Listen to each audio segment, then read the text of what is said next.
a dar comienzo a la 16ª reunión extraordinaria de este seminario, y la verdad que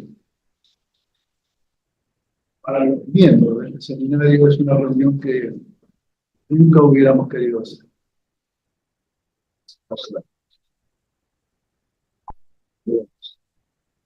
Eh, pero por otro lado, y este es un doble registro, no hay reunión más merecida que esta para quien fuera nuestro director. Hay uno de diciembre de... Quiero agradecer, en lugar, al profesor doctor Marcelo Alegre, que es director de este instituto, por pedir a acá, ingeniero, doctor,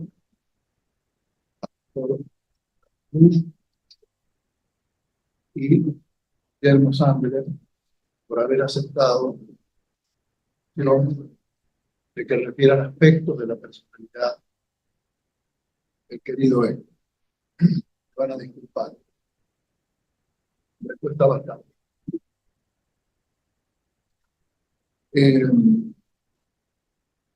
A la profesora Diana Arias, que nos ha traído a sus alumnos del CPO, que hemos considerado relevante, un alumno, soy acá porque me parece que es uno de los personajes que le podemos hacer a Héctor, teniendo en cuenta su pasión por la docencia, que le ejerció prácticamente el último día de su vida. A todos los que nos acompañan, pero acá, por supuesto, a los alumnos, a todos los que vienen de manera presencial, a todos los que están de manera virtual, ¿no? Zoom, el canal de YouTube del Instituto. Y por supuesto, como siempre, gracias a todo el personal administrativo y técnico del Instituto que primero permite la organización y ahora nos va a permitir la transmisión. Así que le voy a ceder la palabra por Alegre, pidiéndole que declare abierta esta reunión. Ya. Gracias. Buenas tardes. Héctor Raúl Sandler fue una personalidad versátil como pocas. En esta casa fue profesor consulto de la asignatura Teoría General del Derecho en el Departamento de Filosofía del Derecho. Fue expresidente de la Asociación de Docentes de la Facultad. Y fue miembro pleno por muchos años de este Instituto de Investigaciones Jurídicas y Sociales Ambrosio Lucas Gioja. Recorrió una extensa actividad política, de la que destaco que fue diputado nacional, electo en 2 oportunidades, y también ejerció valientemente la abogacía como defensor de perseguidos políticos. Fue un animador invalorable, infatigable de la vida del instituto, defendiendo y proponiendo ideas para el bien del país. Por sobre todas las cosas, una muy buena persona. Alguien que se mostraba siempre jovial, de buen humor, con una fina agudeza intelectual y jurídica. Lo extrañamos mucho. Lo dejo abierto entonces.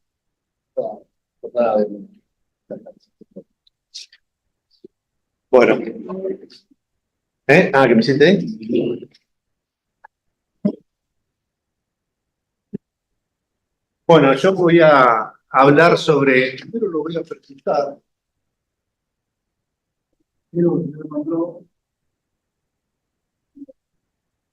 mucha vinculación con Néstor, del Instituto Borrego, va a hablar del aspecto de la presentación. Bueno, yo voy a hablar cómo conocí a Héctor, qué circunstancias lo conocí. Yo tenía un blog que se llama El Relativismo Jurídico, ahora es una enciclopedia sectorial del Instituto Borrego, donde acumulamos toda la información que recabamos con Héctor durante casi 15 años, acá en el Instituto Houston. Entonces todos sus escritos, todos sus videos están metidos en este blog que se llama El Relativismo Jurídico. ¿Cómo lo conozco a Héctor? Me citan en 2008 a dar una charla en la Escuela de la Libertad, que es un think tank madre de todos los think tanks liberales o neoliberales, el Club de la Libertad, Fundación Libertad de Rosario, bueno, SADE, todos esos institutos, a dar una charla sobre la 125, ¿no? Entonces estamos en un asado, y yo hablaba en el asado ese, y se me acerca Héctor, que yo desconocía, y me dice: Andró, yo estoy observando lo que usted está haciendo. Me dice: y usted tiene razón en todo lo que dice, pero de esto no se puede ni hablar. Entonces yo soy un ingeniero agrónomo que vengo del CONICET, y entonces me parecía ridículo. ¿Quién es esta persona que me dice que tengo razón, pero que de esto que voy a hablar no se puede hablar? Entonces yo soy Héctor Sandler, titular de Filosofía del Derecho y de Derecho Civil durante 50 años. ¿Cómo? ¿Usted sabe esto y permite que esto pase? Sí, bueno. Entonces se sienta al lado mío en la charla y me dice: como dicen los mexicanos, mi casa es su casa. Y me dejó el teléfono. Y entonces empecé la charla diciendo por qué, haciendo un recorte histórico de por qué, cómo habían evolucionado los impuestos en la historia, desde los romanos, los griegos, los egipcios, pasando por la Edad Media, arribando en la escuela de Salamanca, y la gente aplaudía, que era una maravilla. El auditorio estaba fascinado. Ahora, cuando dije que los genuinos recursos del Estado no son los impuestos al que trabaja y produce, o sea, el factor de producción trabajo, sino que están los impuestos al factor de producción tierra, que así lo manda la Biblia, que así lo recoge el cristianismo en contra de los fariseos de la época, enfrentado violentamente por los fariseos de la época. Que esto es lo que manda la economía clásica, donde el factor de producción tierra tiene un carácter relevante. La renta de la tierra debe formar los recursos públicos. Y que esto era un arma de geopolítica que habían utilizado y que además era la base de la Revolución de Mayo, la ley del Piteusis, que dice lo mismo que la ley de Dios: tomen toda la tierra que quieran, deben pagar por ella, que se desconoce ampliamente. Pero además, por si quedaba alguna duda, Juan Bautista Alberdi, para explicar el derecho moderno de la Constitución argentina, había redactado un tratado de economía pública llamado Sistema Rentístico, donde explicaba este fenómeno. Y que al poner la tierra como fuente de los recursos fiscales, se produce una revolución industrial automática. El hombre consigue libertad porque está libre de impuestos, se triplica el poder de compra del salario, porque al desaparecer los impuestos, más bajar el valor de la tierra, y se genera una revolución industrial. Método que había sido utilizado por los americanos en Alemania, a través del general Patton, impone el sistema rentístico de la Constitución argentina para industrializar Alemania, y el general MacArthur en Japón para generar la revolución industrial japonesa. Bueno, yo no le puedo decir la reacción que generó este discurso en el auditorio donde estaba Enrique Duo, la gente de los liberales, que en realidad no son liberales, son conservadores del antiguo régimen. Bueno, entonces ahí entendí el terror que hay detrás de estas ideas, la verdad. Y cómo Héctor Sandler había sido una víctima de ese terror, que también sentí en otras, porque yo, habiendo leído a Alberti, y las críticas que le hace al Código Civil, dice: el derecho moderno de la Constitución argentina escapó de todas las trascendentes miras del derecho romano, que degradó el trabajo hasta hacerlo digno del esclavo, y realzó el robo y el latrocinio político como fuente genuina de la propiedad. Esto es una cosa increíble lo que estaba diciendo. Y en su crítica al Código Civil, en cada página van a tener un tip terrible sobre el derecho romano del Código Civil. Tendrá un efecto devastador 100 veces más peligroso que todos los indios de América. Este derecho romano que se impone en el Código Civil tendrá un efecto destructor más poderoso que todos los ejércitos enemigos. O sea, de esta magnitud está plagado en 40 páginas la crítica al Código Civil que hace Juan Bautista Alberdi desde el exterior, tratando de evitar que se sancione el Código Civil. Bueno, entonces yo esta situación que viví en esa cena, ya la había vivido porque yo iba a la Academia de Ciencias y les decía a los académicos constitucionalistas, pero señores, ustedes tienen a Alberdi ahí, ¿qué lo usan? Para burlarse de Alberdi, porque Alberdi dice exactamente lo contrario de lo que ustedes están sosteniendo acá.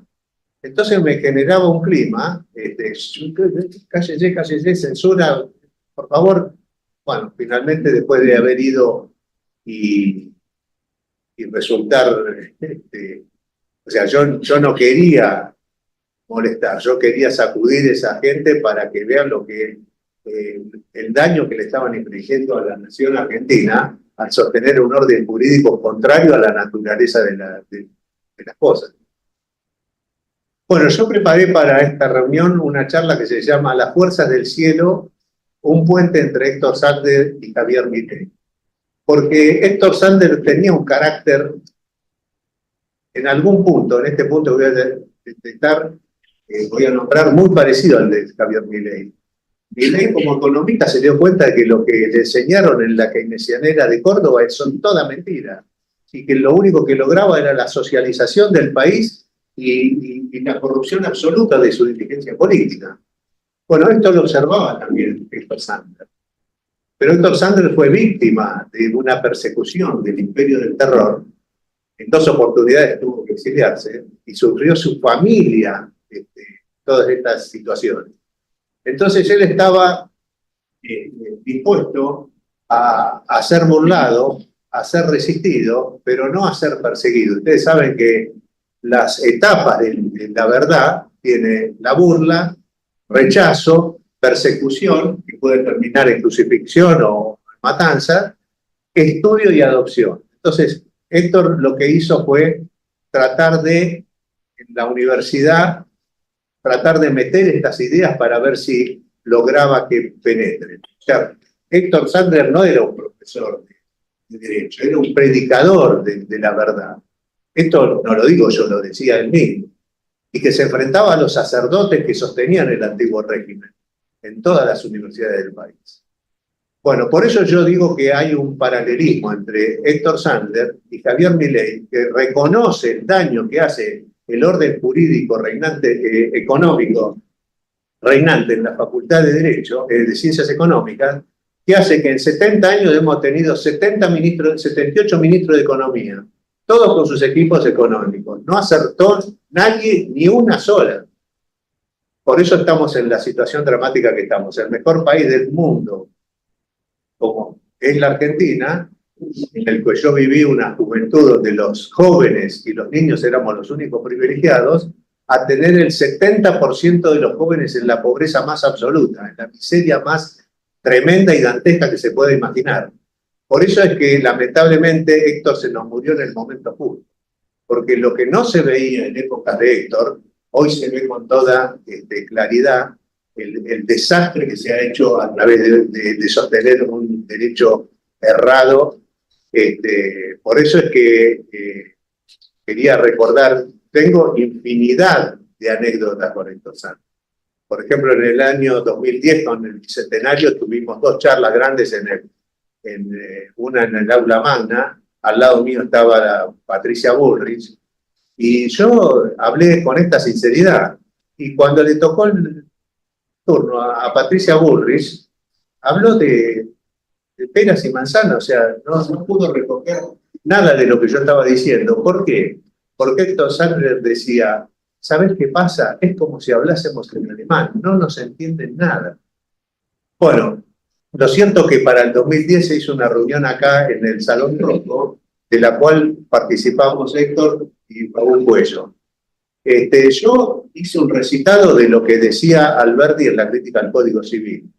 Y cuando me presenta Héctor Sandler, me dice, este hombre estudió Derecho, pero por otra fuente, por Belgrano, por Alberti, y entonces va a decir cosas que si hubiese estudiado en esta casa no podría haber jamás. Explicó, utilizó esas palabras, no podría haber jamás, ver jamás. Y entonces me hizo acordar a los fariseos que eran guías ciegos. Y San Juan decía, aquellos hombres no podrán ver más que lo que han aprendido. Y esto es lo que estaba pasando acá, sobre todo de un problema que no se manifestaba con tanta claridad como se manifiesta hoy en día, gracias a la ruina que estamos llevando, pese al terrible viento de cola que tiene el país, la situación es ruinosa. Entonces hay un punto de unión entre Héctor Sandler y Javier Milei, porque Javier Milei quiere cerrar no la Facultad de Derecho, quiere cerrar todas las universidades, y en cierto punto tiene razón.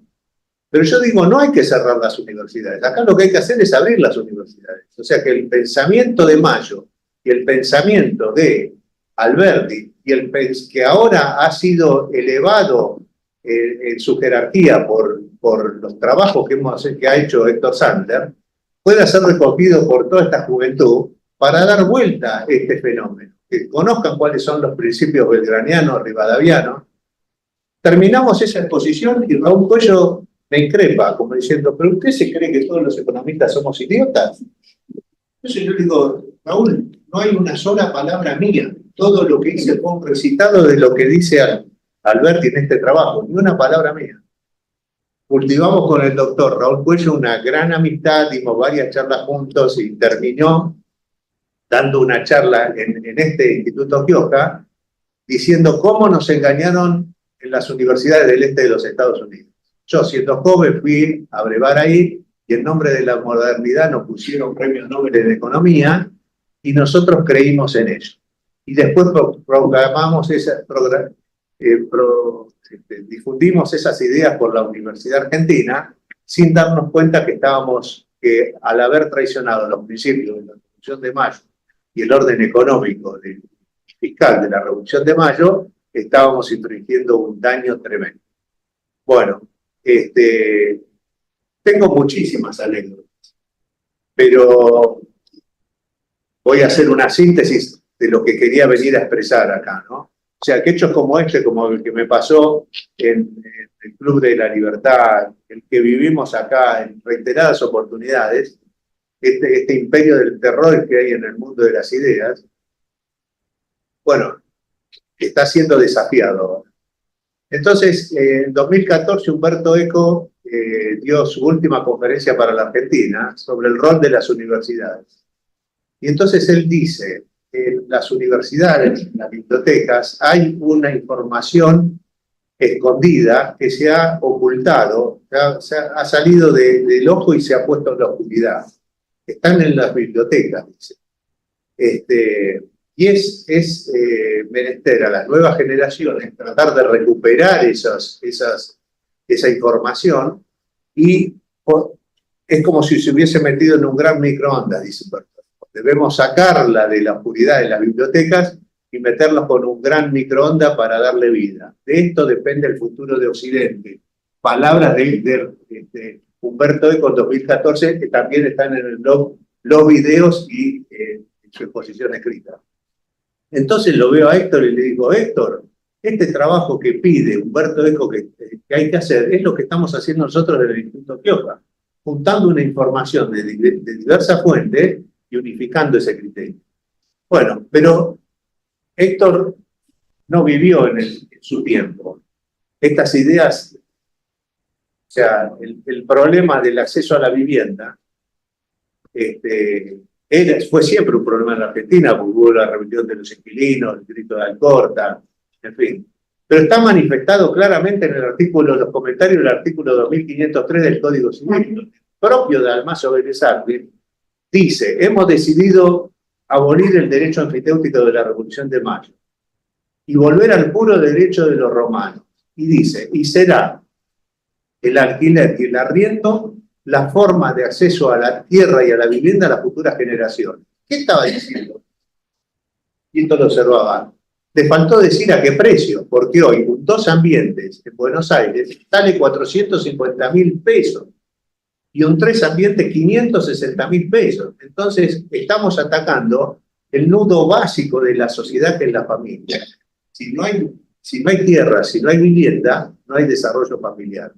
Y es la primera vez en 700 años que esto está ocurriendo, que está decreciendo el aumento poblacional. Se dio este mes. Primera vez en 700 años. Entonces, todo esto es sumamente importante tener en cuenta, porque acá nos estamos enfrentando. En 2013, la International Union hizo suspendió su conferencia global 2012 en Sudáfrica y la vino a hacer a Buenos Aires. ¿Por qué?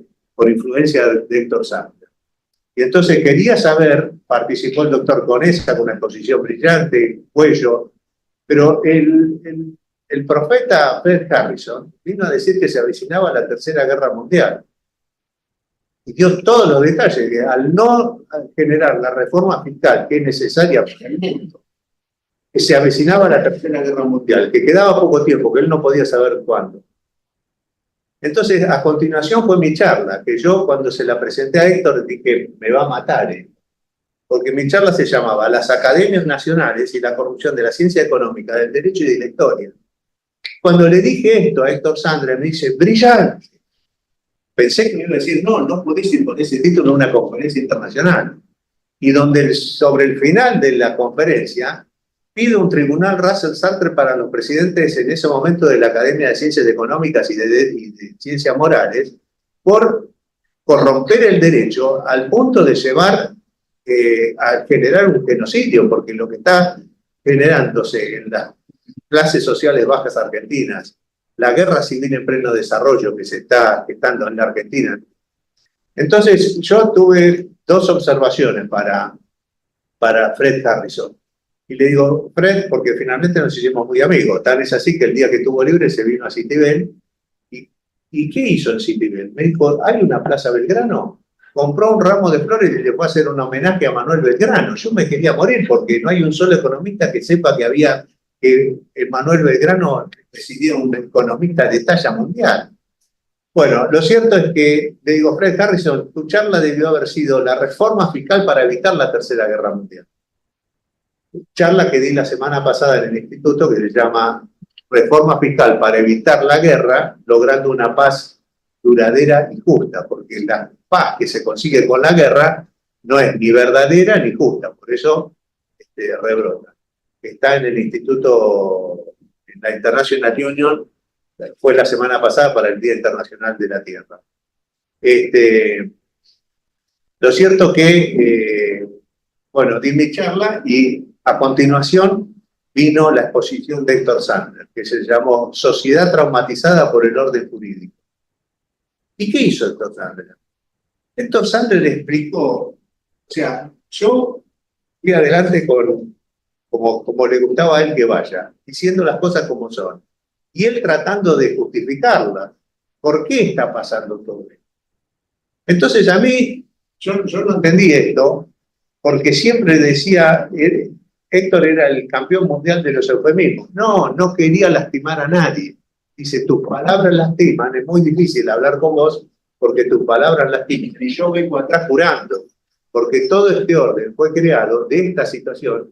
Entonces lo que tenemos de Héctor Sandler en video es un material exclusivo a nivel mundial. Porque este problema, imagínense que yo aparecí ahí como un profeta también, porque dije todo lo que iba a aparecer. Acá no va a haber guerras mundiales, sino que va a haber guerras civiles en todos los lugares. Va a haber guerras civiles en Chile, en Perú, en Estados Unidos, en Francia, porque no hay tiempo para la guerra mundial, porque para que haya una guerra mundial hay que tener monopolio de los medios de comunicación y eso ya no es. Entonces, por supuesto, Francia, para evitar la guerra civil que se sucede en el propio territorio francés, quizá intente mandar tropas a Ucrania. Pero lo que está sucediendo en Ucrania es una guerra civil, donde rusos contra rusos. Y fue armado como arman tantas veces estas guerras los norteamericanos, comprando, generando un golpe de Estado, comprando hombres y después armando la guerra civil. Lo hicieron infinidad de veces, lo siguen haciendo. Así que todo esto tiene una trascendencia. Es una lástima que se nos haya ido Héctor, porque es el momento que tiene la argentinidad para montarse sobre las ideas de Belgrano, que está Alberdi montado sobre los hombros de Belgrano, y Héctor Sandler montado sobre los hombros de Juan Bautista Alberdi. Porque la grieta no es una fosa que se devora todo, como se está devorando a los ucranianos en guerras civiles y en las calles argentinas en violencias inusitadas, donde hemos transformado a los pobres que se peleen entre ellos por el narcotráfico a que se conviertan en auténticos terroristas, como va a seguir sucediendo. Ustedes querían que nos matemos entre nosotros, nosotros los vamos a venir a matar a ustedes. Esto es lo que dicen los jóvenes en Rosario. Y tienen todo el derecho de decirlo, porque acá hay un orden jurídico que impide el desarrollo natural de las cosas. Así que yo, para terminar, sé que se va a pedir que se continúe con el trabajo de Héctor Sandler, pero creo que esto es de una magnitud, de una trascendencia tan importante, que deberíamos pedirle al presidente Javier Milei que nombre al Centro Cultural Carlos Kirchner en Centro Cultural Héctor Sandler. ¿Y por qué lo digo? Porque toda esta juventud que desconoce absolutamente quién es Héctor Sandler, desconocen también quién fue Juan Bautista Alberdi. ¿Y todas esas ideas son las que pueden salvar a la Argentina? No, a Brasil, a Italia, a España, a todo Occidente que ha entrado en un proceso autodestructivo fenomenal y que las guerras no se van a detener. Hoy Rusia está fabricando 11.000 drones por mes y el proceso de la OTAN, listo, ya cierro. Así que mi pedido para este ambiente académico es tratar de incidir en el presidente y en los congresistas para nombrar al Centro Cultural Kirchner en Centro Cultural Héctor Sandler, para que salgamos de la ciénaga donde nos encontramos. Nada más.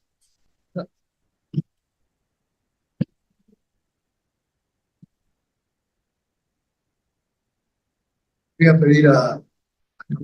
Es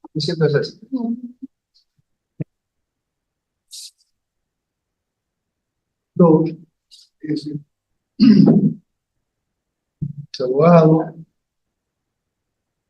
es especialista en moneda, banca y derecho informático, es posgraduado en economía asociativa, profesor regular de análisis económico y financiero de la UBA, presidente del Instituto de Estudios Económicos Silvio Gesell, y es autor del libro Keynes y Gesell, que corre para en el año 2015.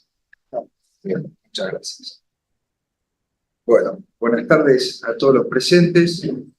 Saludos, señor presidente del Instituto Rioja, al profesor Conesa, acá presente, consulto de la Universidad de Buenos Aires, al señor presidente del seminario permanente, doctor Cal Caterra, a los parientes de la familia Sandler, por aquí presentes, realmente una familia muy patriótica, al doctor Guillermo Sandler, su hermano, quien homenajeamos, es un honor también tenerte aquí, otro testigo, y han mantenido la llama encendida de un pensamiento que nació ya por los años de mayo de 1810, el mismo, donde el doctor Manuel Belgrano, el fundador de la Escuela Económica Argentina, como lo sostenemos, primer economista argentino y fundador de la economía natural del Río de la Plata, fue a su vez el primer profesor de economía de la cátedra de economía de esta Facultad de Derecho de la Universidad de Buenos Aires,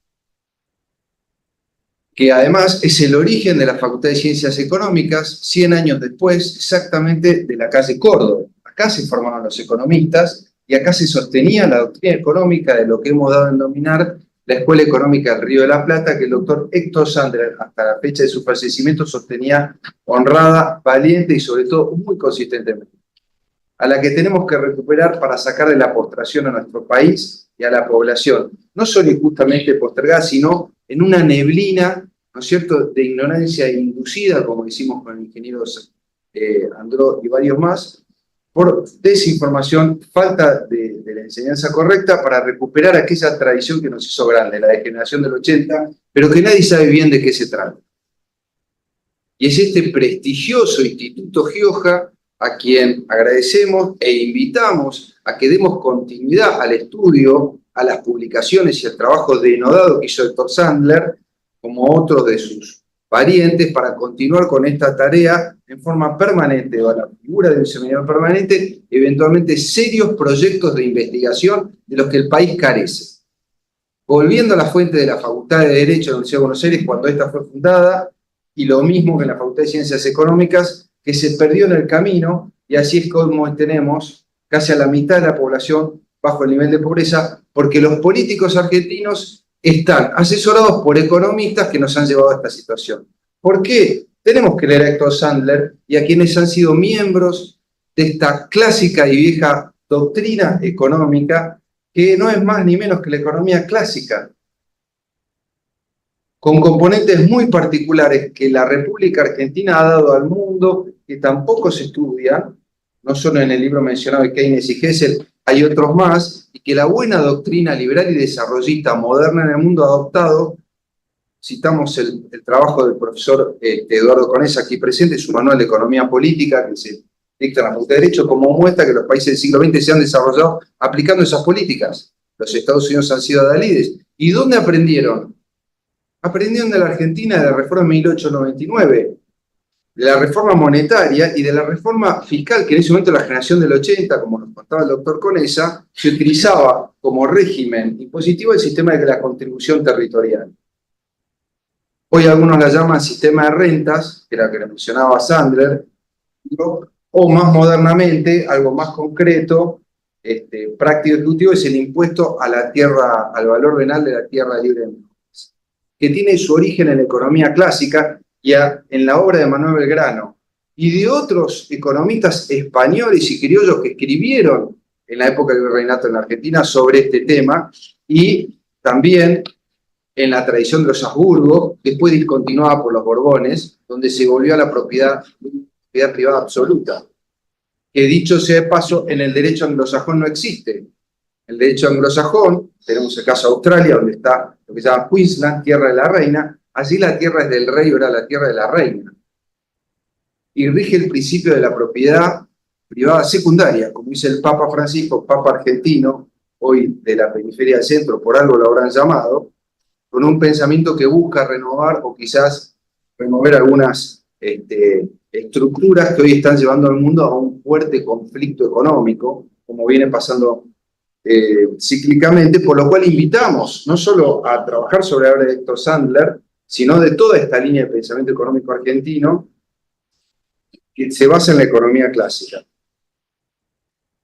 El doctor Sandler ha sido, y alguna vez voy a leer algunos párrafos, un fiel representante de esta tradición jurídica y económica argentina y latinoamericana de respeto a los derechos de la libertad del hombre, y entre ellos al de la propiedad y su relación a la heredad de la tierra manifestada desde antiguo en nuestro continente, como mencioné en la tradición de los Habsburgo, y posteriores, recogidos en el pensamiento de Mayo, en la Asamblea del año 13, en los trabajos de Esteban Echeverría, que no era un poeta, era economista en la Universidad de la Sorbonne. Lo mismo el doctor Mariano Fragueiro, el creador de la Constitución Económica de 1853, luego derogada por una ley donde se hablaba del sistema rentístico de la Constitución Económica, lo mismo que el doctor Alberdi. Cuyas obras algunas se conocen y otras no, y esto sería muy oportuno poder rescatarlo de forma estructurada, porque es lo que utilizan los países anglosajones según el Common Law. El Common Law, ustedes sabrán, es el que rige en los países que siguen la tradición romana, pero el derecho de gentes, no del derecho muy conocido como napoleónico, el derecho constitucional europeo, que nace del derecho canónico y del Código Justinianeo, una tradición canónica, sino la del derecho de gentes, que ha sido la prosperidad de las colonias anglosajonas, Canadá, Australia, las tierras que ocuparon los colonos, que todos vemos en las películas de Estados Unidos, sepan ustedes que en la Argentina vinieron 4 millones de inmigrantes en la generación del 80 por el 1900. 2 millones se tuvieron que volver a Europa porque no tenían tierras que les habían prometido. Grito al corte y demás. Toda una situación, a pesar de las valientes reformas sociales y sobre todo económicas, la reforma monetaria de 1899 que encargó la Argentina, fue ejemplo en el mundo. El doctor Roque Sáenz Peña, sucesor de la línea de Echeverría, Alberdi y Manuel Belgrano, dicta un proyecto de ley que presenta en Congreso en 1910, también dice que si no se reforma el derecho a la libertad de voto con el derecho a la libertad económica, no iba a haber democracia en la Argentina. Y manda junto a la ley de voto libre, obligatorio y secreto, el sistema de impuesto a la tierra libre de mejoras para eliminar todo el resto de los impuestos que graban la producción y el trabajo. El trabajo es el impuesto a las ganancias, que todos se quejan, los libertarios, los peronistas, los antiperonistas, pero nadie lo saca, vivimos de eso, que va contra el trabajo y contra la producción y contra las inversiones, el sistema impositivo argentino. Todo el mundo se queja, hablamos de ingresos brutos, las cadenas, pero no se plantean soluciones de simplificación. Con un sistema de este tipo que siga la tradición argentina, podríamos eliminar 160 impuestos en la Argentina y que queden 5 o 6 y bajar el IVA al 15%, quizás a la mitad, hay que hacer las cuentas. Esta Facultad de Derecho está habilitada para recuperar toda esa información que tiene y reordenarla en una propuesta concreta. Creo que tenemos la posibilidad. Las crisis son oportunidades, no lo vamos a aprender ahora. En esta tradición menciona a Silvio Gesell, que también desde la Argentina escribió El orden económico natural por libre tierra, que trajo la prosperidad y la creación de la macroeconomía del siglo XX, pero decía que la reforma monetaria que después siguió Keynes y el New Deal de Estados Unidos, de Franklin D. Roosevelt, que no se conoce en la Argentina, lo tenemos documentado, nace en el proyecto económico de Roca, no se completa con el sistema de rentas.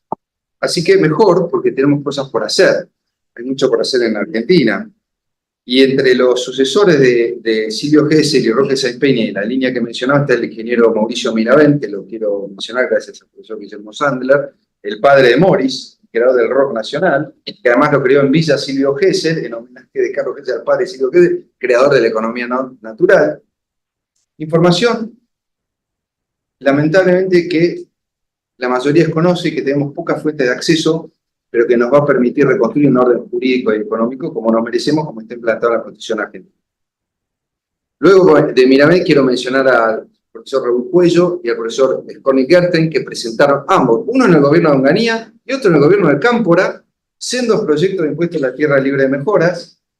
Hay discusiones doctrinarias sobre variantes, puede ser a cuenta de pago de ganancias, hay distintas variantes, pero en definitiva, tratadistas de nivel internacional que tampoco se conocen en Argentina, pero sí en España, en Londres y en el exterior, tenemos la posibilidad de recuperarnos para encontrar una salida a esta situación en la que vivimos.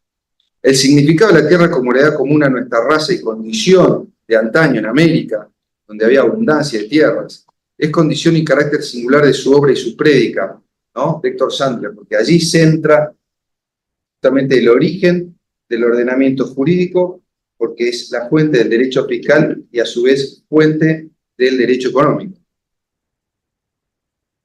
Como una característica singular y comprometida en su obra, dado que él así lo reconocía y reivindicaba nuestra tradición de doctrina y pensamiento a nivel fiscal y jurídico en relación al impuesto tierra libre de mejoras y a sus variantes que mencioné. Siguiendo las más caras enseñanzas de la tradición clásica y argentina desde antiguo, que tiene más de 2 siglos, que todavía no la estudiamos, por lo cual invitamos a los presidentes de las instituciones a recuperarla.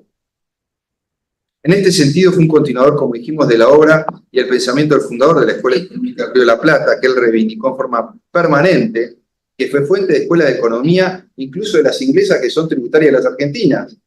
Porque así lo dice Keynes, ¿sí?, en uno de sus capítulos, diciendo que está inspirado en la obra de Silvio Gesell y en la crisis de 1890 que se genera con la crisis Bari en la Ciudad de Buenos Aires. Lo dice Keynes en su Tratado General y no se estudia en la Facultad de Ciencias Económicas, lamentablemente en la Avenida Córdoba, ni en general en las facultades en Argentina, ¿no es cierto? Y en el exterior, en algunas, en Estados Unidos, ahora en Escocia, en Alemania, pero bastante poco, con lo cual reivindica esa tradición del pensamiento de la gran intelectualidad argentina que estamos perdiendo. Tenemos que recuperar ese nivel de los profesionales, de este instituto, de las instalaciones de esta fabulosa facultad de Derecho, gloriosa Universidad de Buenos Aires, la reforma universitaria de 1917, que a su vez tiene origen en la tradición cordobesa.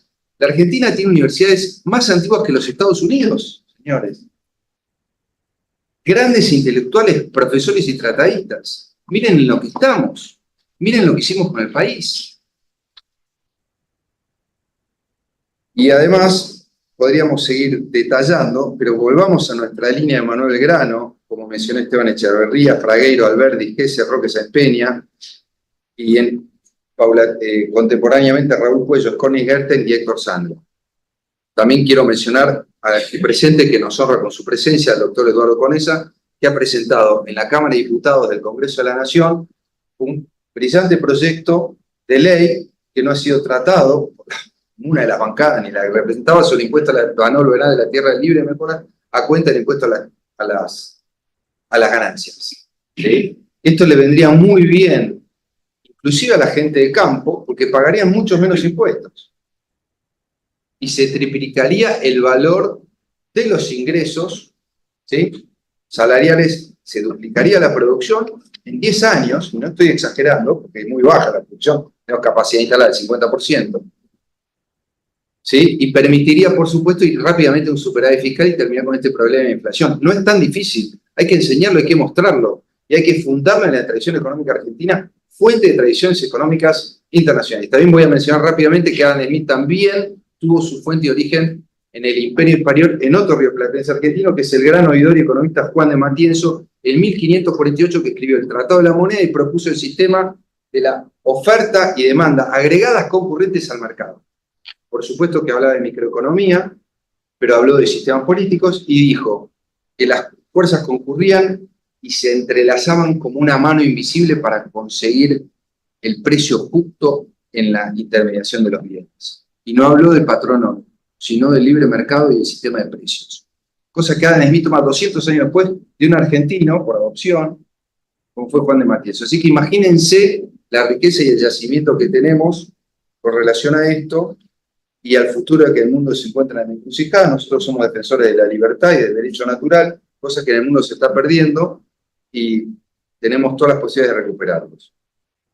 Quiero mencionar en particular que Héctor Sandler mencionaba con sus mentores y guías culturales y espirituales una figura muy importante, es Rudolf Steiner, creador de la antroposofía, filósofo cultural austríaco, y decía que Rudolf Steiner, Henry George y Silvio Gesell, el de Villa Gesell, en esa orden, fueron sus mentores e inspiradores culturales, espirituales y jurídicos, por el orden jurídico que los tres proponían, ¿sí? Que no vamos a desarrollar acá, pero los dejo mencionados. Todos ellos defensores de la libertad, del hombre, del patrimonio y de la propiedad privada, porque como nos recordaba el profesor Andró, decía Alberdi en la crítica al Código Civil de Vélez que en su superficie es libre, pero que en el fondo es comunista, porque lo que terminaba haciendo una concentración financiera que había en todo el mundo. En Estados Unidos tenemos 46 millones de personas con problemas de hogar. En Berlín, le digo que hace 1 año y medio, el gobierno alemán, Alemania, el prototipo del país capitalista, confiscó 200.000 propiedades en su capital en Berlín. Las confiscó porque la gente no fue a pagar los alquileres, ¿sí? Y en estos años, que son 10 años, han aumentado en moneda constante más de 100% los alquileres en Alemania, y en algunas ciudades más. Y los valores de las propiedades, ¿no? Ya tuvimos un problema en 2007-2008 con la burbuja inmobiliaria, y esto se va a seguir sobreestimulando porque hemos caído de la economía clásica en la economía neoclásica o neoliberalismo, que lo que hace es justamente exacerbar el componente financiero de la tasa de interés por sobre el de la economía real. Dejamos la economía real, por lo que también llamamos economía clásica y natural, por la economía financiera, con las consecuencias que hoy estamos todos viendo y que se resuelven con ajustes, lamentablemente, hoy que vemos guerras por la televisión de forma continua y incrementándose. Vamos a decir que algunos conceptos más, que es importante entender a la tierra como un factor de producción en sí mismo independiente, que la economía neoclásica, la escuela austríaca, la escuela de Chicago, las escuelas modernas de economía han omitido lo que enseñaba la economía clásica, tanto en Inglaterra como en Argentina. El caso de la Argentina es incluso anterior a la inglesa, en donde se mencionaban los factores de la tierra, cuyo factor hay tres factores de producción: la tierra, el capital y el trabajo. El factor de reducción capital es el interés.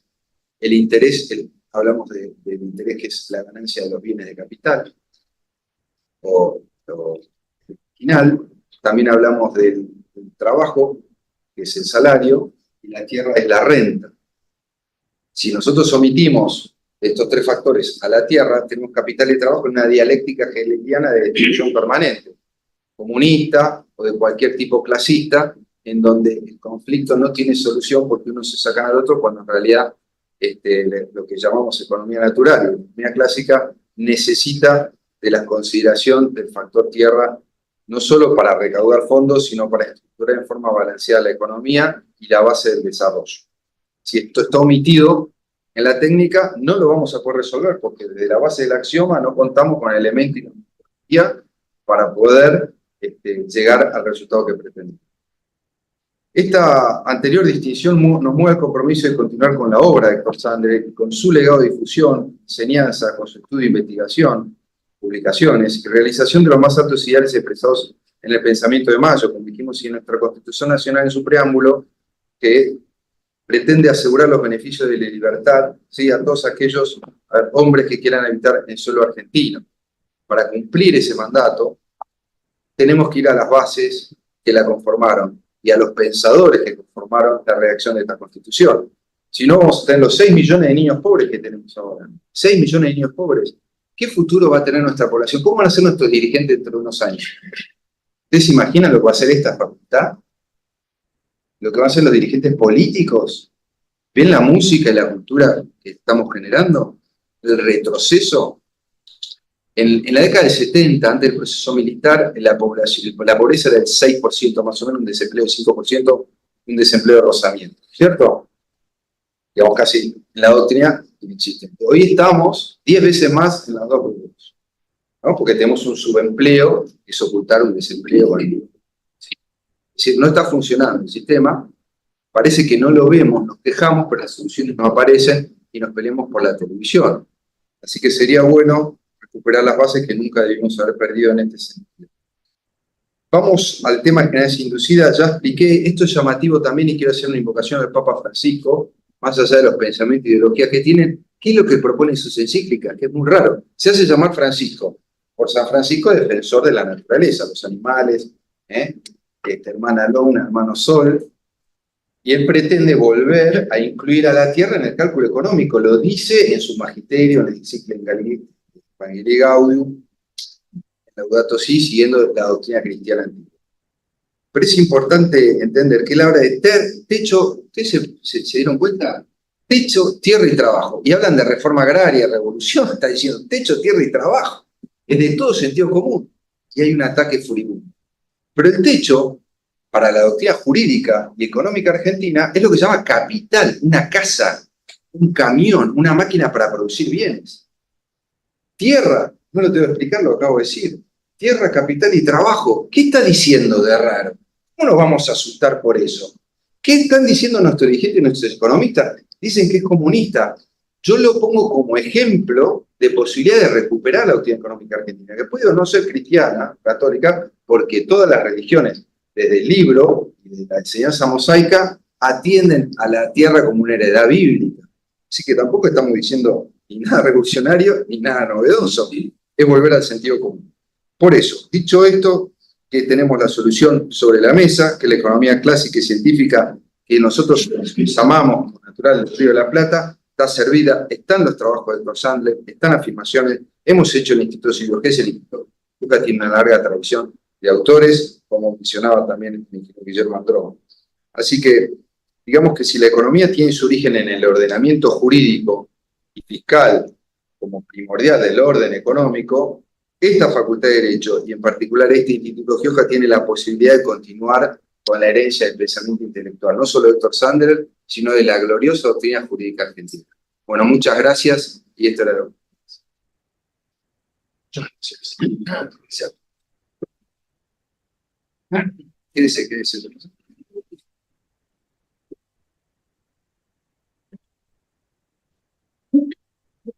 Bueno, muchas gracias. Y ahora le vamos a pedir a Guillermo Sandler, que además de hermano,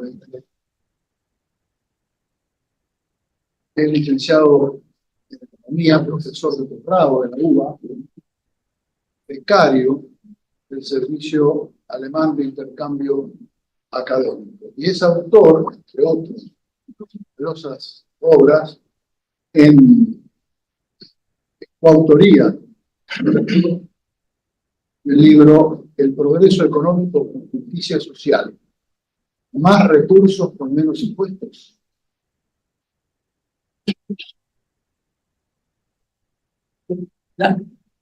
Bueno, buenas tardes a todos. Yo voy a hablar un poco alto porque son medio sordos. Yo en realidad, primero agradezco a la universidad que me haya invitado. Yo no tenía muchas ganas de venir acá a dar que, sobre todo porque soy el hermano de Héctor, que en el futuro lo voy a llamar Hugo. Así lo llamamos, pero lo conocíamos. Pero como el doctor Calcaterra insistía, porque usted tiene una serie de conocimientos de su hermano, que venía, bueno, trataré de hacer una fenomenología de Héctor Rausander para llegar a una conclusión. Quiere decir fenomenología, estudiar hechos, no ideología. Entonces, acá he hecho ya este agradecimiento, especialmente acá, y agradezco también la presencia del doctor, gran amigo, y agradezco también a los partidos por lo menos. Yo no voy a hablar de la tierra, a pesar de que ese tema es equivalente de mi hermano, pero voy a comenzar un poco el origen de este personaje al cual homenajeamos hoy.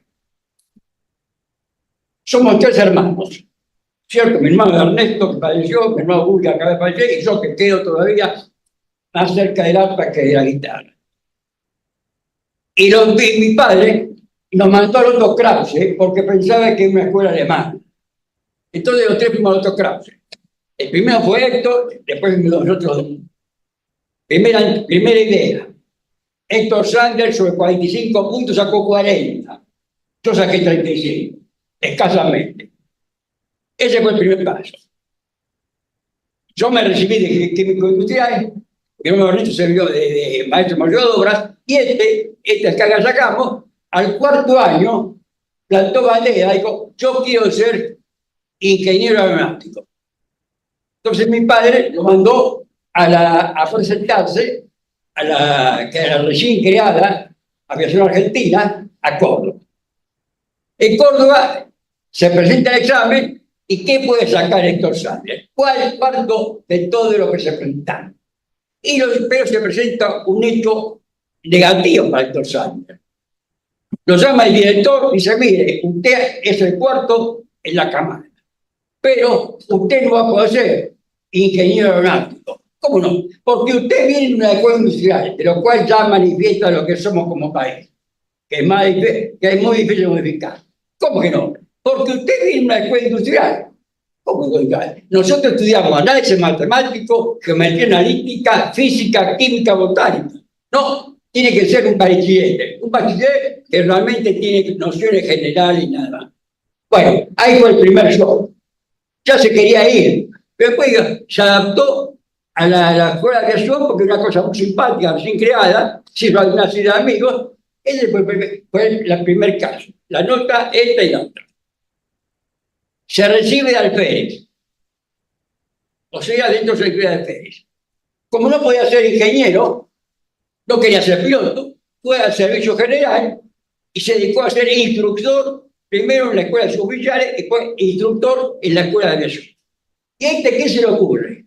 En el interín, como era un tipo así quisquilloso, conoció y se hizo amigo de dos personas que ustedes conocen. Uno se llama Alfredo Orgaz y el otro se llama Arturo Orgaz. Dos eminencias jurídicas cordobesas. Bueno, entonces se empezó a conversar sobre este tema del derecho, pero como nosotros siempre en verano veranamos en una hostería alemana en Cosquín, allá en un momento estando en el vado, se hace amigo de una persona, pues se hacía amigo del de todos, si es un amigo, y este era amigo que surgió ahí, usted dice, yo soy abogado, dijo la persona. Así, dice, ¿por qué no estudia derecho? ¿Cómo derecho? Sí, porque el derecho se estudia directamente en el tranvía o en el colectivo. Entonces le estudió la idea. Se volvió a Córdoba y se anotó en la Universidad Nacional de Córdoba de gran prestigio. Y se puso a estudiar derecho, siendo ya recibido de Alfredo. Porque ya le trabajaba la idea de otra cosa, siempre tenía que estar ocupado en la vida. Y entonces en la facultad estudia, pero como él era casado, ya con 2 chicos, con una mujer, qué sé yo, una contación. A la mujer era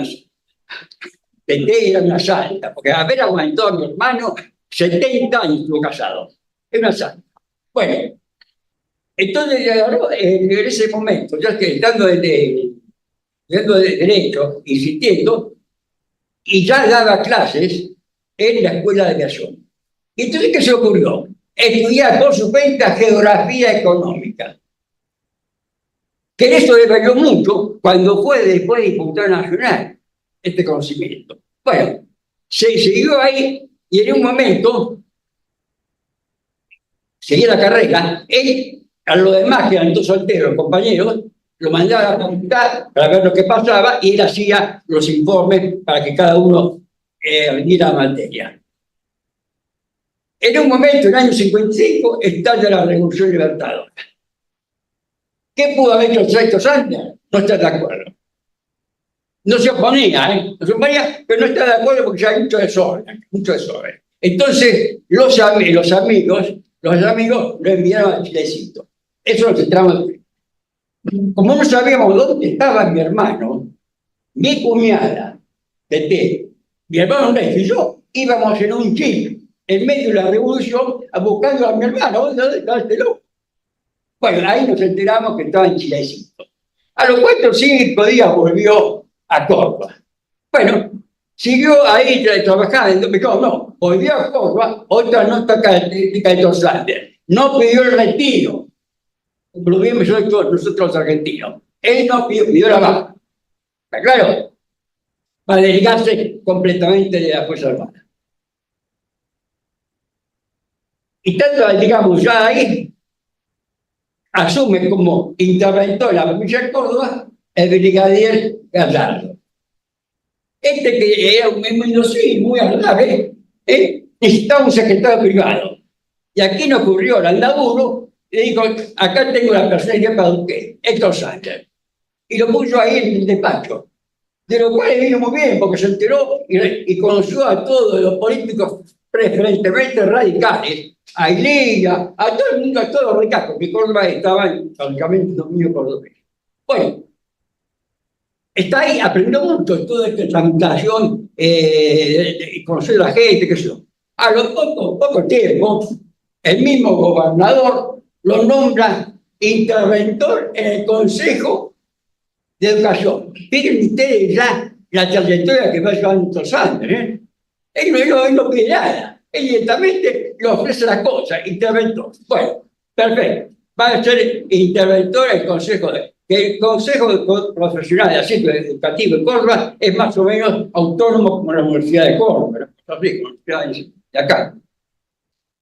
Primero pide el detalle de la maestra. La mayoría de los maestros, las maestras, no tenían título de maestra.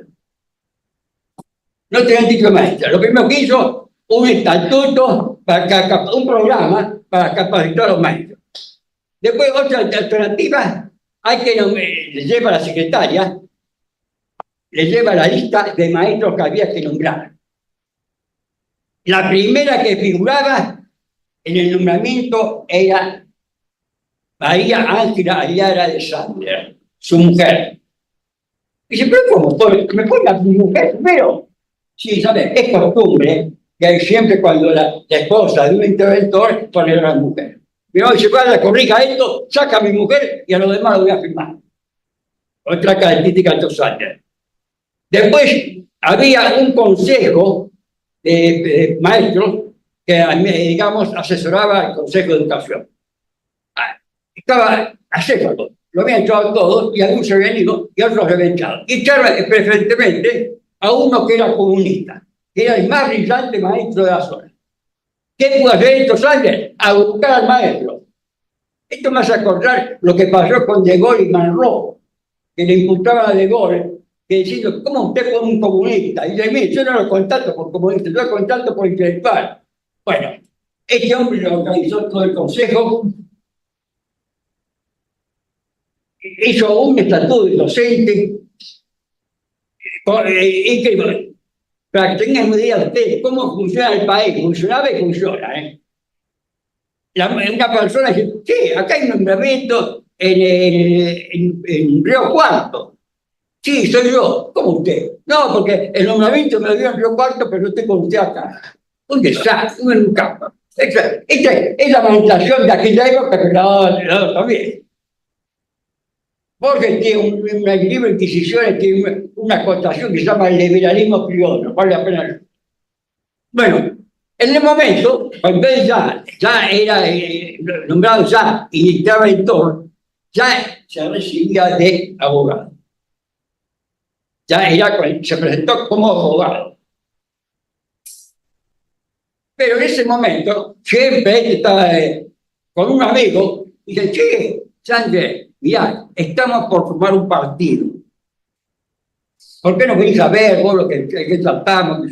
Ese partido se llamaba Unión del Pueblo Argentino, UDELPA, que proponían a uno como presidente. ¿Qué pudo haber suelto después de 4 o 5 reuniones? Héctor Sánchez, candidato a gobernador por Córdoba y diputado nacional. No salió como gobernador porque es una provincia de radicales, pero salió diputado nacional. Bueno, fíjense las consecuencias que pueda tener a nivel familiar. Yo tenía 2 chicos que están acá, Ricardo y Ernesto, y la mujer. Bueno, antes de venir a Buenos Aires, una persona de Córdoba pide una audiencia con él. Pues siendo que venga. Se presenta, yo soy el doctor Alberto Einstein. Yo soy abogado, dice. Pero no vengo por mí, vengo porque mi mujer me dijo que yo lo conociera a usted. Bueno, dice, mente ya de usted está recién recibido, dice. Sí. ¿Y qué vino a hacer? Y ejercer mi profesión. De lo cual ahí surgió una amistad que se convirtió en pinche de estudio de doctor Epstein, uno de los estudios más importantes de Córdoba. Que después, cuando este doctor Epstein se jubiló, le dejó el estudio a él, de lo cual le permitió cambiar las condiciones económicas y financieras de mi hermano. Pero usted va a venir elaborando qué personalidad es complicada esta, ¿no? Bueno, sale diputado de Buenos Aires, que es lo que él reconoce. No es que la gente me votó a mí. Yo estoy acá por el amor. Lógico. Entonces, el problema era de venir a Buenos Aires. Se presentó en Parlamento. No sabía ni por dónde entrar. Buscando el bloque de UDELPA. Entra el grupo de UDELPA y lo interviene un muchacho, Quiroga, muy elegante, flaco, ex empleado de correo, bien burócrata. Dice, doctor, están unidos los diputados. Espera un segundo que os lo voy a presentar. La mayoría de los que estaban ahí, diputados electos, el 90% de ingenieros, que venían provenientes del Centro Argentino de Ingenieros. Algunos otros no. Y ya se habían peleado entre todos, porque los ingenieros no tienen mucha habilidad para verificar. Y entonces entra este, y dice, ¿y usted? Yo soy de Córdoba, soy de Córdoba. Ah, ¿y usted qué? Abogado, perfecto, presidente del bloque. Y lo pusieron presidente del bloque. Entonces, primera función, que anotó la Comisión de Presupuesto y Hacienda. Porque ahí en un principio pensaba en la educación, pero por influencias extrañas se fue la de presupuesto. Y le puedo asegurar que lo que dio la vida al ministro de Economía de entonces, sino al secretario de Hacienda, que era un hombre joven, contador recién recibido, que el contador más que de otra cosa no sabía, y yo que acababa de venir a Alemania invitado, todavía con la idea de la economía social de mercado, bueno, se puso a hablar porque mira política radical del año 63. Primera medida, el doctor Elías, 30 personas por un minuto de materia económica. Anulación del contrato petrolero. ¿Se dan cuenta del daño que ha causado eso? El costo que significó para el país. Ley de abastecimiento, precios máximos, congelamiento. Mi padre tenía $10.000 el Banco de Galicia y le nacionalizaron los dólares en pesos. O sea, me devolvieron los pesos para comprar $7.000. Eso son los radicales, no han cambiado mucho. Yo soy simpatizante radicalmente. Mi hermano también. Bueno, ¿qué pudo haber pasado? Me nombró a mí. Acá tengo el comprobante. Secretario, firmado por él, por la Cámara. Era el único tipo que estaba de honores. Todos los secretarios tenían sueldo. Yo era el único de honores. Yo no le pedí nada a mi hermano y él tampoco me ofreció nada. Otro elemento útil. Bueno, en el año 63 fue declarado por los diputados el mejor diputado del año. Pero tienen que ver, venían acá que comentaban, venían Sogará, venían Pinedo, todo el mundo a verlo, incluso para traerlo. Cuando se habló de poner la tierra, chao, y se apareció la voz. Bueno, una vez que soy diputado, por desgracia, le tocó medio cambio, 2 años. 63, el 10 de octubre, el 12 de octubre de 65 tuvo que irme. Un canudo. Y me dice, ¿qué hacemos? Yo no trabajaba, yo era soltero, y he casado con un chico. Entonces, se fue a despedir del general Ramos. Dice, general, yo me voy. ¿Cómo se va? Sí, yo me voy a ejercer la profesión a Córdoba. Y algún señor, miren, yo soy el presidente del partido. Este es un libro que en realidad estoy repitiendo cosas que esto lo escribió mi sobrino, que está por ahí. Es un libro que vale la pena, que tiene interés, no sé si hay algún ejemplar de esta historia. Yo haré algunas cosas que no están acá indicadas. Entonces fue a ver a Amur, acá en Montevideo, y Amur dice, no, usted se queda porque yo soy presidente y usted va a ser mi secretario general. Otro tipo se hubiera sido igual, pero este se quedó.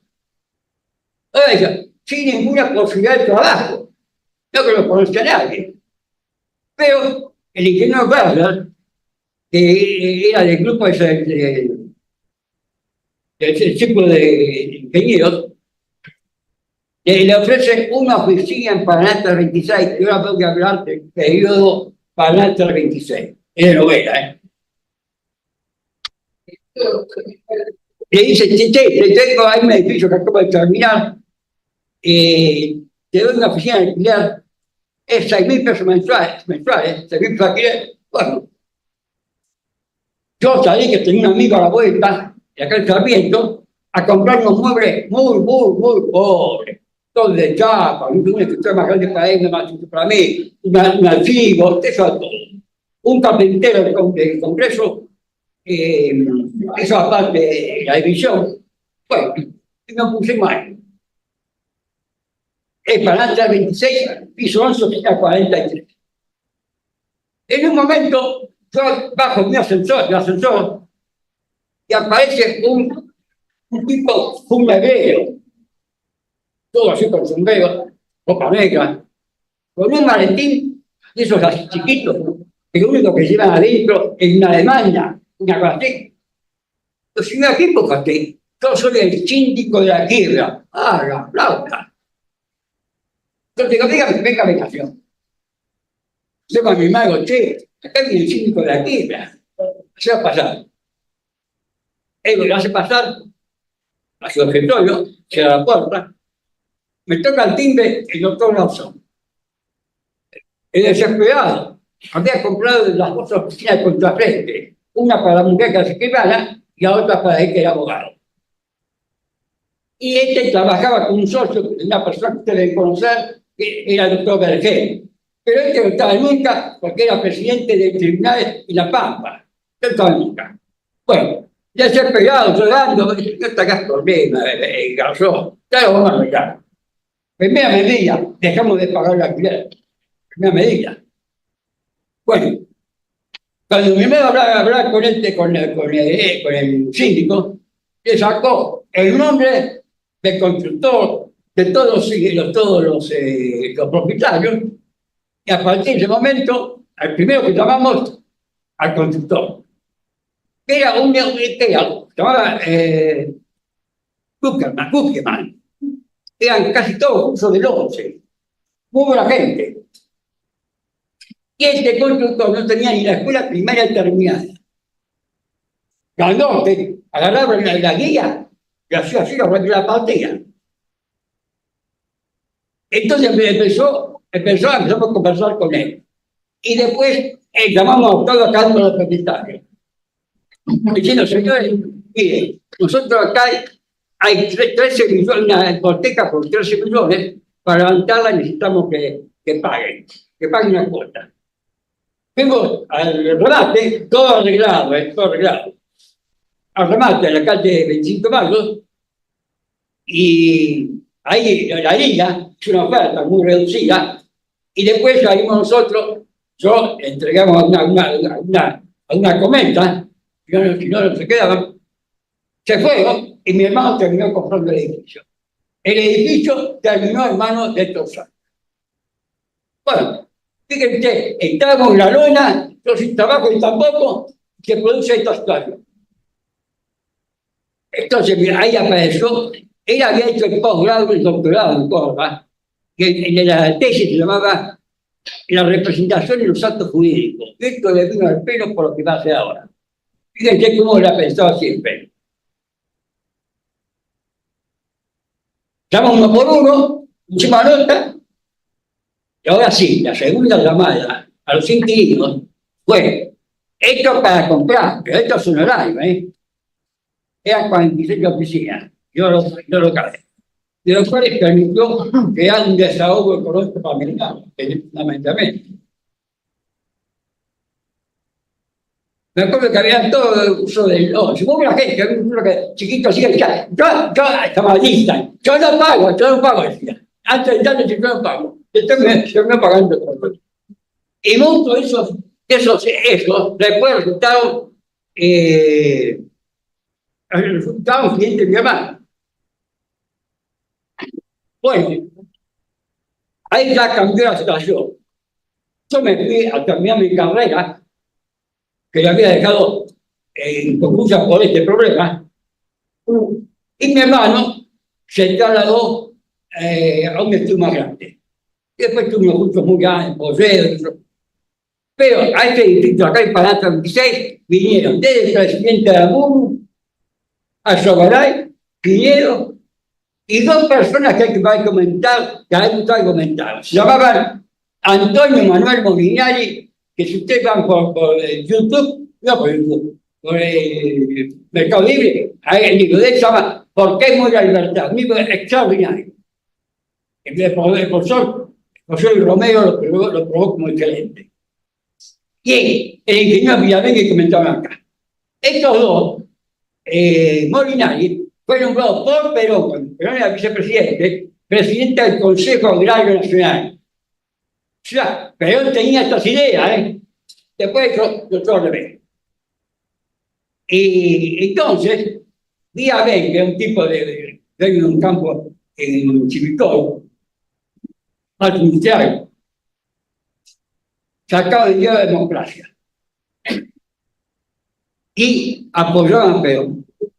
Con la democracia apoyaban a Perón y con Cipriano Reyes, esto no se sabe, con Cipriano Reyes lo llevaron a Perón como presidente de la República en el año 46. Después Perón asumió y decía, la tierra es para el que la trabaja. Hizo algunas cositas, pero nada más, el peón del campo. Y entonces, en ese momento, Molina renunció, y Vega Ben, que era la lucha que hizo la democracia, como era buen francés, y así, por el francés, le vendió el diario a Evita. Y el diario se trasladó al edificio de Paseo Colón. O sea, esto recuperó la playa. Bueno, ahora, el hecho de que mi hermano se trasladó ahí, en el año 69 se produce un hecho lamentable en el país, que es el asesinato de general Pedro Fernando. Entonces, a partir de ese momento, con el asesinato, este programa no se estudió bien, con el asesinato del general Amburu, la Argentina nació y vivió un cono de sombra hasta el año 1982. Que gracias a la derrota con la Malvinas, pudimos conseguir no solo la democracia, que esto se destaca siempre de la democracia con una democracia, el hecho que las Fuerzas Armadas pierden el poder que no tienen que tenerlo. Pues si ustedes ven la historia argentina, la Argentina está compuesta desde el año 1810, siempre de la mano de militares. Fíjense ustedes, el poder que tiene. Ustedes, y yo he sido profesor de la Escuela Superior de Guerra, mis alumnos eran todos tenientes coroneles. Fíjense los edificios que tiene usted, comandante en jefe. 3 obras sociales, la cantidad de campos que tiene inútil para producir zanahoria. Eso hay que tener en cuenta. Yo estoy con la reivindicación de la Fuerza Armada, pero no a darse poder.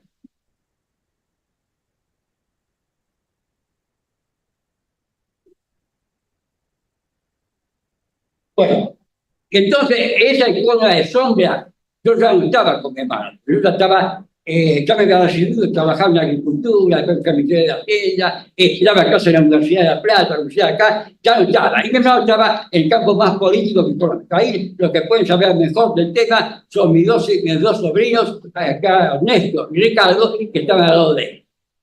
Pero si mi hermano tiene algún problema social en general, mi hermano nunca perdió el concepto de la libertad económica, el respeto por el derecho y el fundamento de la filosofía. Nunca perdido.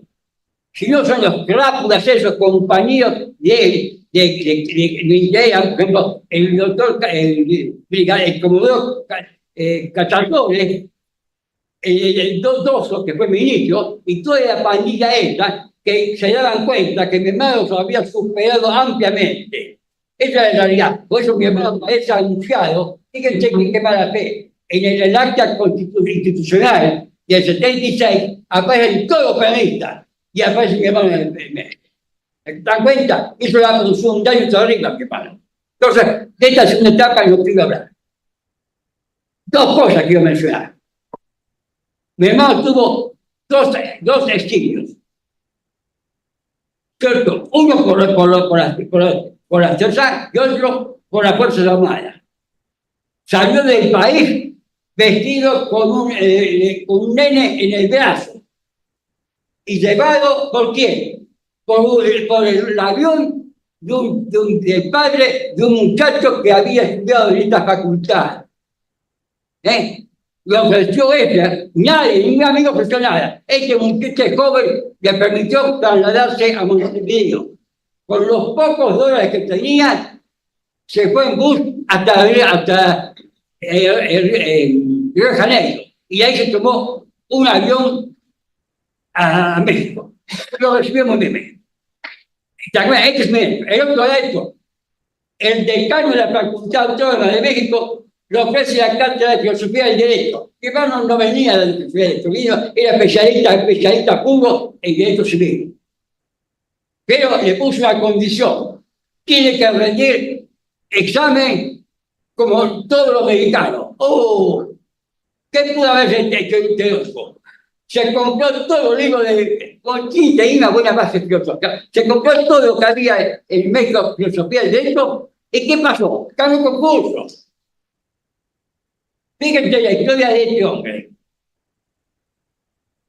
Entonces, las cosas yo las veo aquí por terminar tóxico. Pero quiero decir, como yo de saber de fenomenología de la persona, yo saqué 3 conclusiones características de la persona. Y yo hago como Walter Eucken, que hago analizando lo concreto a ver sacar. Y estas 3 cosas ya no son subjetivas, sino son producto del estudio.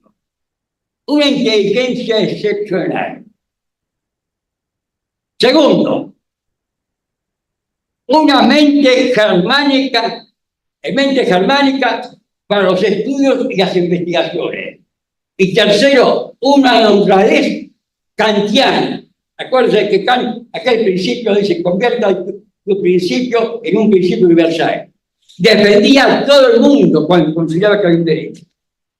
Nunca trató de lucrar con algún familiar de nada, ya sea la mujer, los hijos o los hermanos. Esa es la persona la cual yo traté de ser breve. Ya le digo, este libro, este fue un libro que lo publicado con él, más recursos públicos con menos impuestos, él se lo hacía justamente lo que acaban de referir los 2 colegas. Y yo me salté aparte. Acá hay una parte muy importante para usted que entienda el tema, de acá de estos prácticos. Porque yo era profesor de la Universidad de Belgrano y en el posgrado yo los hacía trabajar cómo se aplicaba el impuesto. Porque todo el mundo acá habla de impuesto a la tierra, pero yo quiero saber concretamente cómo se implementa. Y acá hicieron unos estudios de primer nivel. A ver si tengo una figura acá. Ya te digo, pero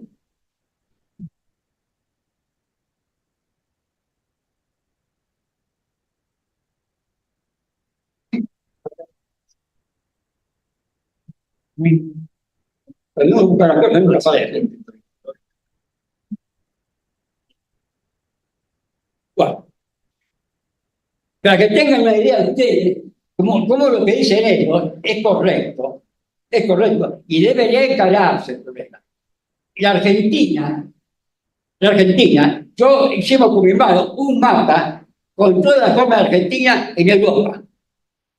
La extensión de Argentina, yo no sé cómo mis colegas, cada día yo discutía estos problemas con Carlos del Pablo, me dice, yo sé dónde va más, no sé dónde se dice.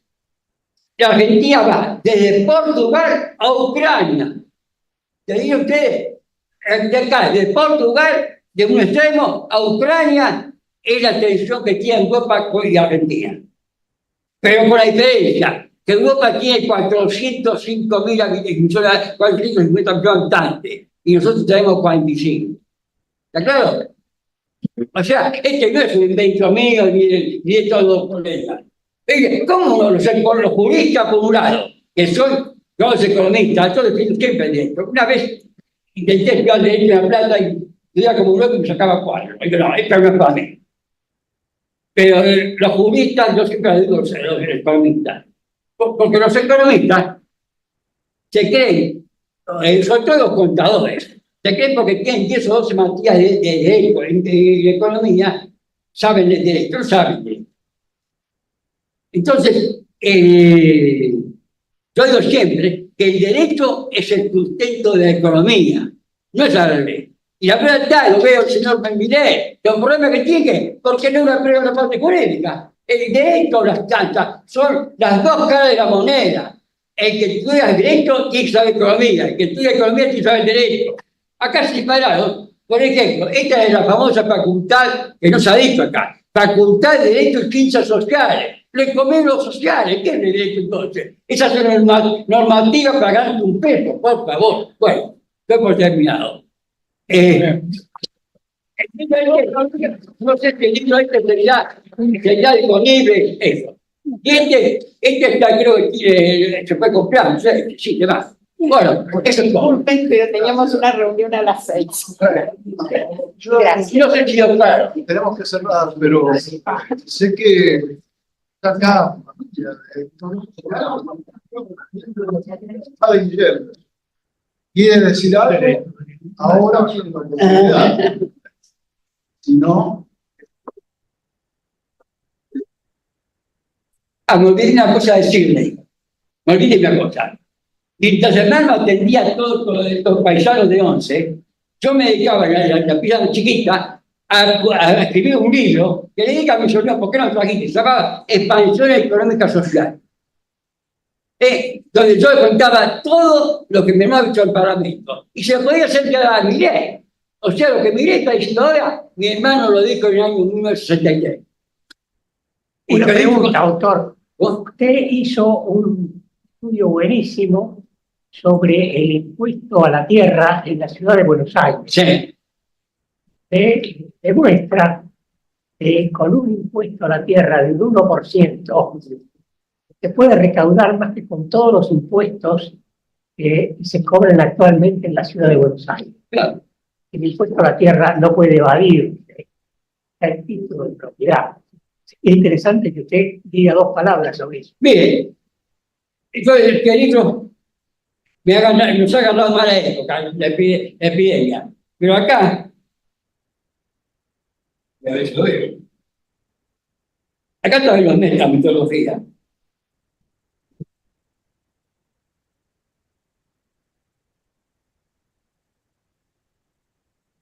Hay un gráfico de la ciudad. ¿Vale? Un gráfico de la ciudad.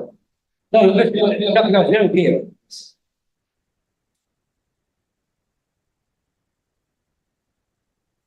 Esto creo que No, porque no, pero en términos de dólares, la curva en la capital federal va así. Por eso hay un filósofo en Buenos Aires que se llamaba Vinelli. ¿Se acuerdan de Vinelli? Era el que vendía el campo de tierra. Tenía a la entrada de ahí en la calle Chacabuco un cartel que decía: el mejor negocio de la tierra era tierra viva. Bueno, dado la invitación gustosa que me has hecho en nombre de la familia de un hijo menor, mi hermano Said, el autor del libro de la biografía de mi padre, Héctor Sandler, le agradezco al Instituto de Rioja, a Inglaterra, y a todos ustedes su presencia en homenaje a mi padre. Tendría mucho que decir, yo lo acompañé casi 50 años y la verdad que fue un gran mentor, y lo más importante que él tuvo en su historia personal es que no era autorreferencial, es decir, no le gustaba hablar de él y decir de todas las cosas que había hecho. Era un hombre que se dedicaba a los demás, a entregar su saber a los otros. Era generoso en sus conocimientos hacia los demás. Y era muy difícil que fuera, insisto, autorreferencial. Y ese es lo más importante, lo mejor que aprendí de él. Y bueno, la verdad que me sirvió tanto a mi hermano, a mí, a mis hijas, todas grandes profesionales. Nos sirvió mucho como mentor, por eso lo recordamos con mucho cariño y siempre lo tenemos presente. Gracias a todos ustedes por estar aquí el día de hoy, y para nosotros es un agradecimiento, un homenaje a una persona que quisimos profundamente. ¿Okay? Muchas gracias.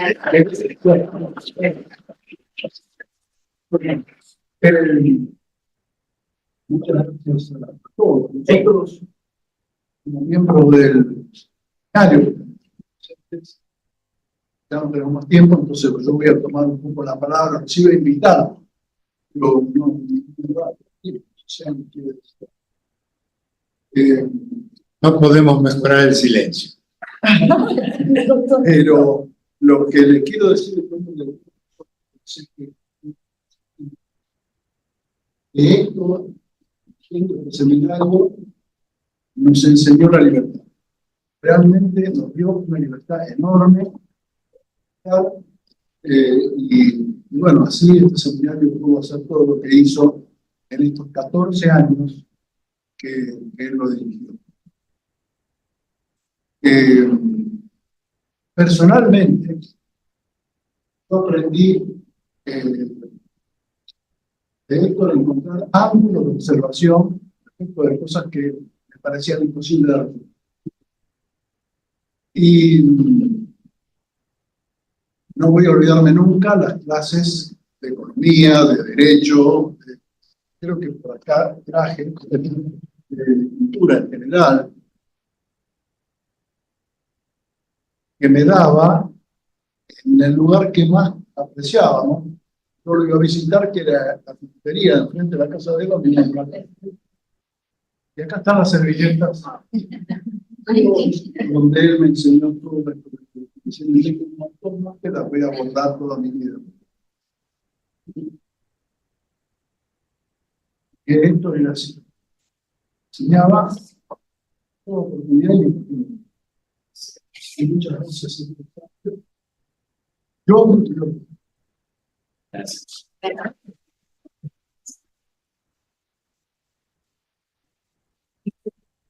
Gracias.